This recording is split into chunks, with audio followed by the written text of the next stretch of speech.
Welcome back.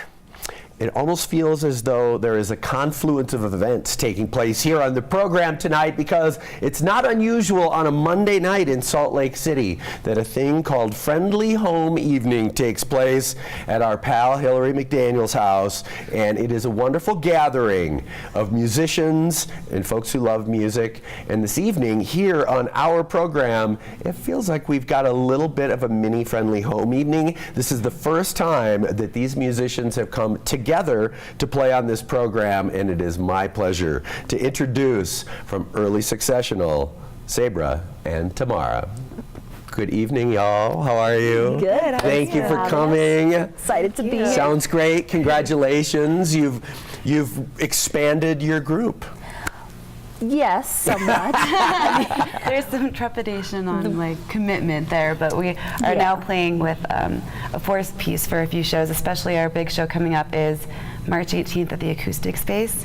We're playing with JT Draper. Oh, great! John Thomas is awesome. Oh my God, he's the man. We're so lucky that he invited us to play. And Hillary and Cindy are sitting in with us, and we just really like what they add so much. So offer's always on the table, but right, exactly. Well, I know that they're both busy, and it's tough. I mean, rhythm section always is kind of those are the hardest shoes to fill and the most valuable ones. Yeah, so. Absolutely. But it adds so much to the show. Yeah. It's going to be a really fun show, so if you guys can make it out. Acoustic Space. Yes. Amazing joint. I love Super that place. cool venue. Jackie Chilton at the helm doing that, and so many good artists go through the Acoustic Space. So we're really excited to have that opportunity. I can see why. I attended my first show there a couple weekends ago when Sam Smith did his record release, and good vibes in there for sure. The sound's really good. It does. Yeah. Very true. So let's talk about the two of you. How long have you been playing together? Not very long. It's been since August is when we first met. And it was kind of, we say it was love at first strum. Musical soulmates. And accidentally having 3-hour practices and being like, oh my goodness. Yeah, we had a lot of fun. Yeah. And did you meet up at a open mic, or? Oh, we have a common friend, Brian Bingham, who plays a lot, and he introduced us. Yeah, super random. I was doing my solo thing for a while and was like, I want to play with people.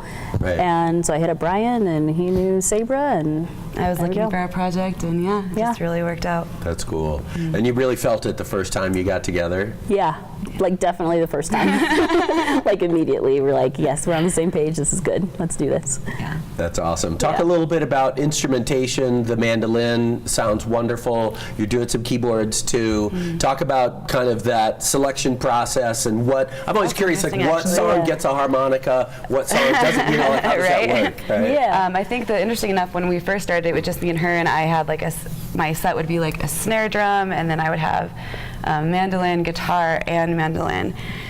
And not two mandolins, piano, guitar, and mandolin, and I would be switching between all of them, and it just became so cumbersome. So I was like, I'm going to pick 2 instruments, well, 3, harmonica too, which get correct.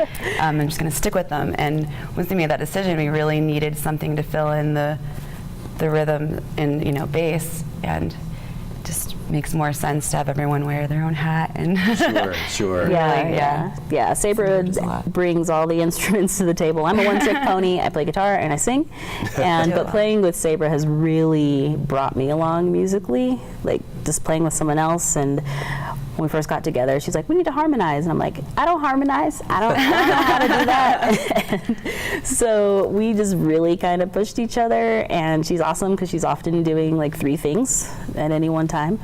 And it really fills a lot of space, like just having the 2 of us with so many different instrumentations.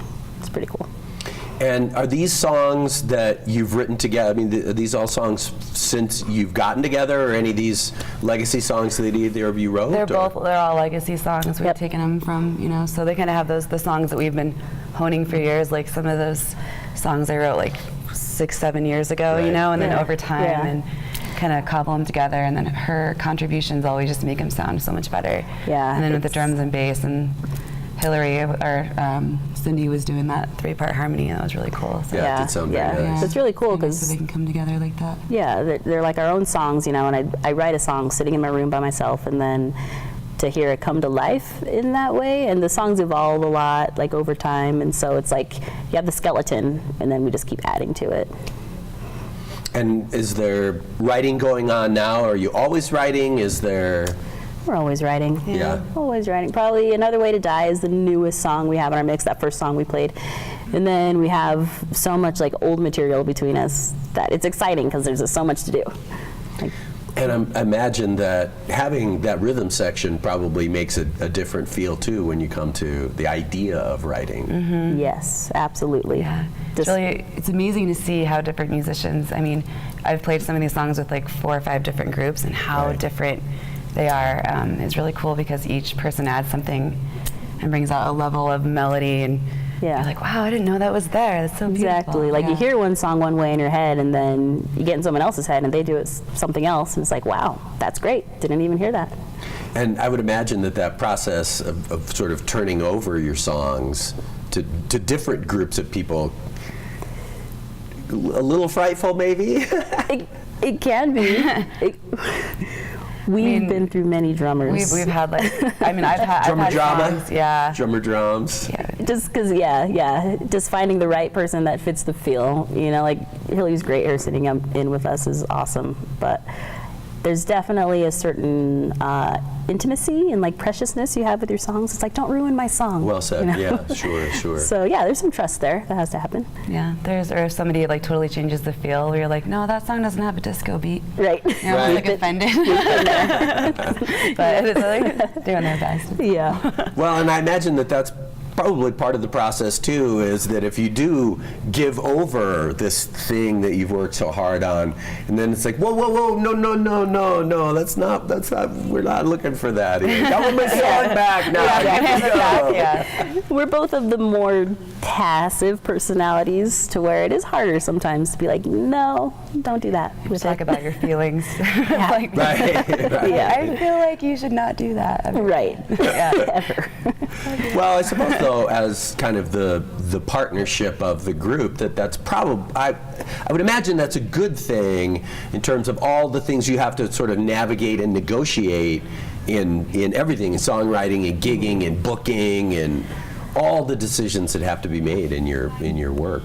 Yes. There's a lot of times where we're really lucky, we have very much the same wavelength, and we're almost always thinking the same thing, where Yeah. she'll say this, I'm like, yeah, I know, and then sometimes we forget to ask each other things, so we kind of almost assume that we're gonna. Right. It's kind of creepy. There Yeah. have been creepy moments of like, yeah, that's exactly what I was thinking. It's like, what song should we do first? That one? Of course. That's what I was thinking too. Nice.